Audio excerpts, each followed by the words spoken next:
It's been really busy so far. Tony Montgomery is one of more than 162,000 active drivers that have helped Uber become a 41 billion company in 6 short years. I started with Uber, and it's changed my life. I love it. I'm probably the happiest I've ever been in my entire life. Simplicity is the key to its success. Uber allows people to order and pay for their rides using a smartphone app. It often costs less than a taxi, although for more money, riders can ask for a larger or luxury vehicle.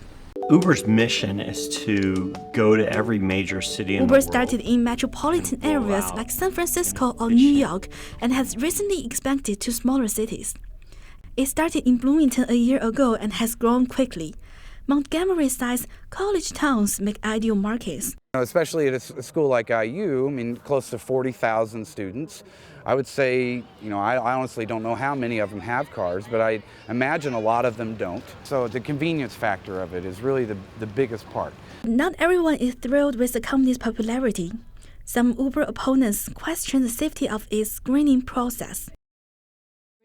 Uber's screening policies were attacked last December after an alleged rape of a passenger by an Uber driver in the Boston area. The company says that driver passed a background check. Uber says its driver screening looks back 7 years through criminal databases, courthouse records, sex offender registries, social security trace, and motor vehicle records.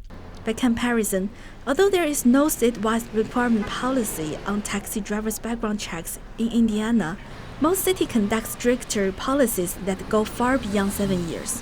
South Bend, for example, will deny an application if a driver has had a felony in the past 20 years or a misdemeanor in the past 10 years.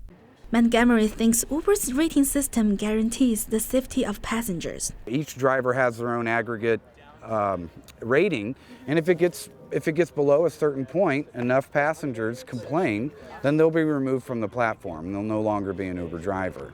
Legislators are also looking into Uber's insurance issues. It's unclear when does an Uber car covered by driver's private insurance and when is the car under the insurance maintained by the companies. Representative Matt Lehman hopes the House Bill 1278 that he authored will address that question. He said that bill would make Indiana the first state to set a guideline for these new companies, which the bill defines as transportation network companies. This is an emerging industry that has just been around for the last several years. And what was happening is we were seeing this industry grow. So that's what brought about the genesis of 1278, which is to make sure that we bridge any gap between your personal vehicle, which is what these Uber drivers use, that policy and the policies that are provided by the TNCs, and try to make sure that gap is bridged. Montgomery said those regulations would not bother him. I think if the government wants to regulate it exactly like the taxi service, that's fine. I'll still make the money and I'll still beat every taxi out there. So will Uber's smartphone app convenience eventually beat out taxi companies? Stephanie Johnson, the general manager of Ride-Share Taxi, says no. For us personally, it has had a slight impact on us, but overall, we're doing very okay. She believes in the importance of real interaction. And it was collected by our previous neighbor. You can come speak with us. Anyone in the community can come speak with us at certain times during the hours and speak with our office. So if you have a complaint, if you have a question, or if you need to make a reservation, we're available. That's a physical contact, which is pretty important. We are the people's taxi, and we want to make sure we keep that. Advantages of event sponsorship in expanding in the new market. To raise its band's recognition among students, Uber launched Ride for Education during the Little 500 race.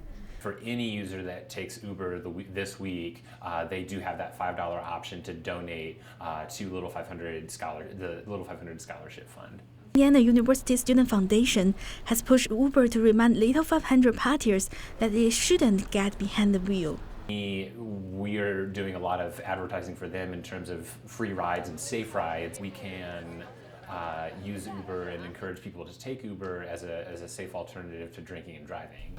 Till now, many Hoosiers have responded well to Uber's expansion, but Montgomery might be the most optimistic one. I'm pretty sure this is the United States, and that's the way the world works. That's the way America works. something bigger and better comes along, it takes we move competition to the side. And that's just what Uber and ride-sharing services are doing. We're proving to the United States and to the world that there is an easier and more efficient way to do it. And it's all about our cell phones. That's what it's all about.